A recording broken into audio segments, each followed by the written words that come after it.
Hello, my sweet friends. Yesterday we left off on chapter 15 and Because of Winn-Dixie. We're going to be reading chapters 15 and 16 today. The Herman W. Block Memorial Library's air conditioning unit didn't work very good.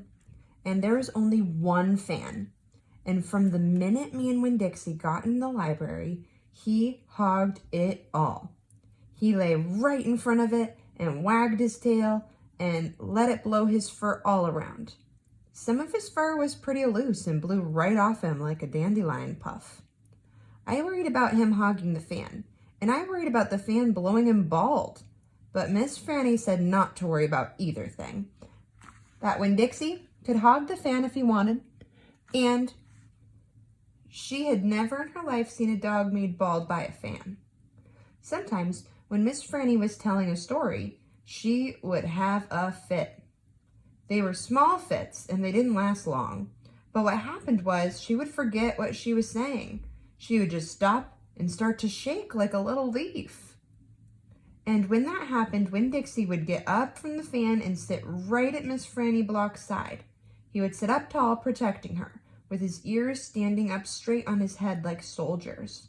And when Miss Franny stopped shaking and started talking again, Winn-Dixie would lick her hand and lie back down in front of the fan. Whenever Miss Franny had one of her fits, it reminded me of Winn-Dixie in a thunderstorm. There were a lot of thunderstorms that summer, and I got real good at holding on to Winn-Dixie whenever they came.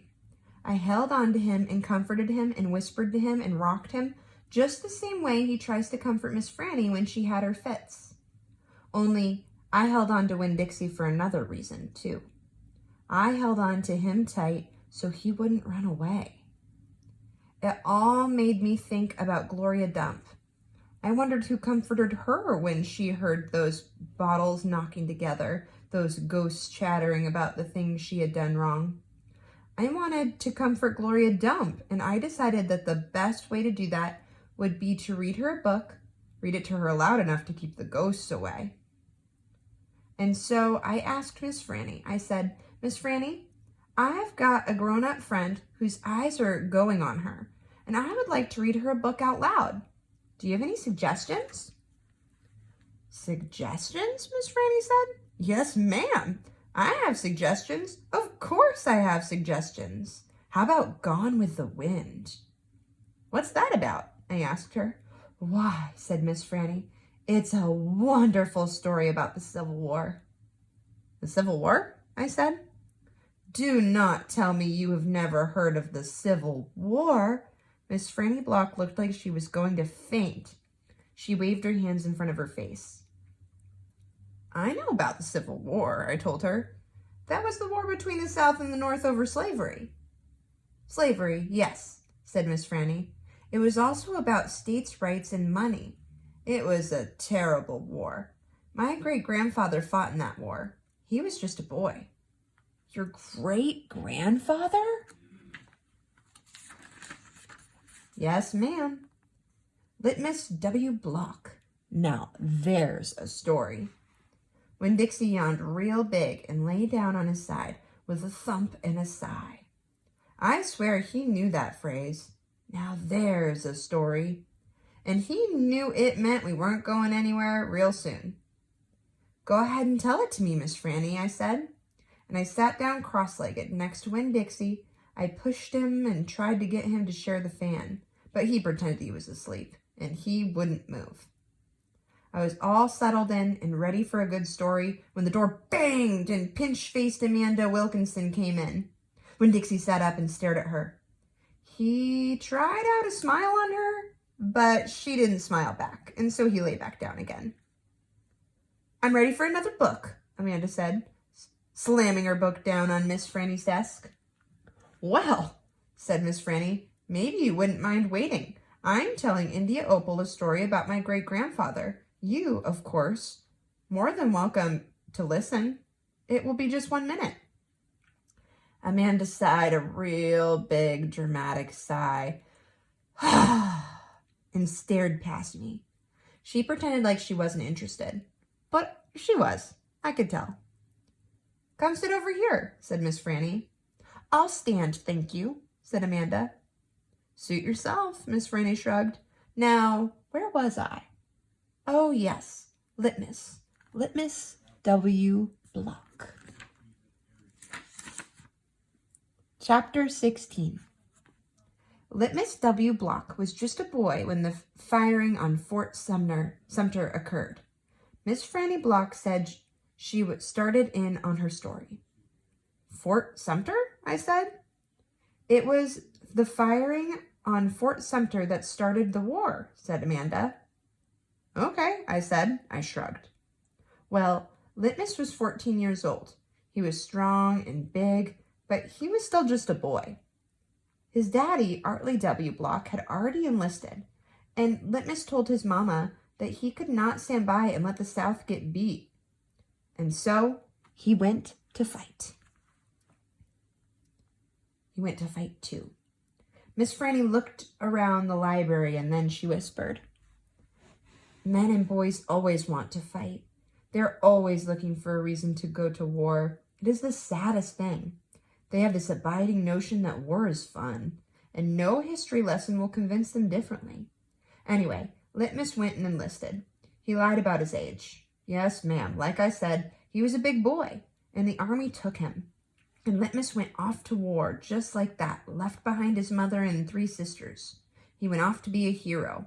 But soon, he found out the truth. Miss Franny closed her eyes and shook her head.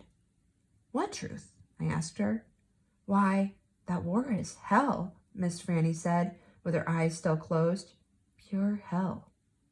Hell's a cuss word, said Amanda. I stole a look at her. Her face was pinched up even more than usual.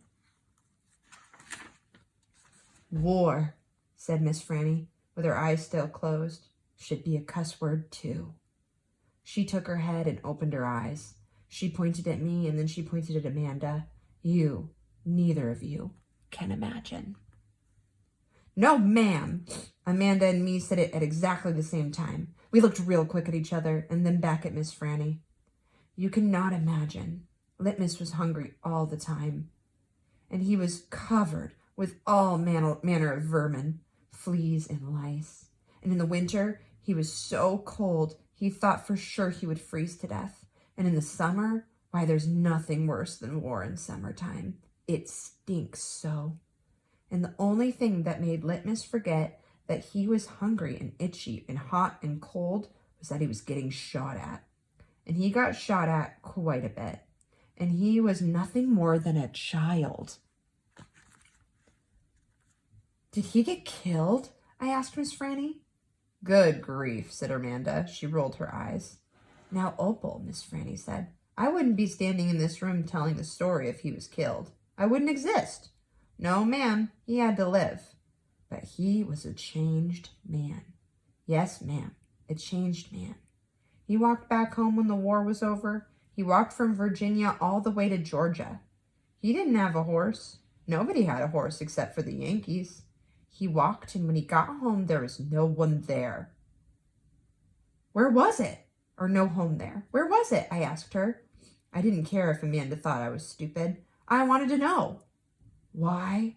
Miss Franny shouted so loud that Winn-Dixie and Amanda Wilkinson and me all jumped. The Yankees burned it. Yes, ma'am, burned it to the ground. What about his sisters? Amanda asked.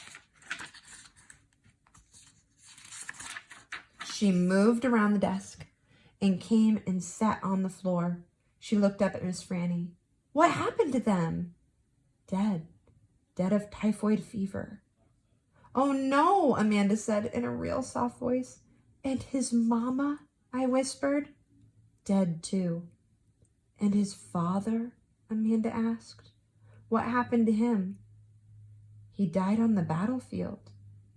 Litmus was an orphan? I asked. Yes, ma'am, said Miss Franny Block. Litmus was an orphan. This is a sad story, I told Miss Franny. It sure is, said Amanda. I was amazed that she was agreeing with me about something. I'm not done yet, Franny said. Winn-Dixie started to snore, and I nudged him with my foot to try to make him quit. I wanted to hear the rest of the story.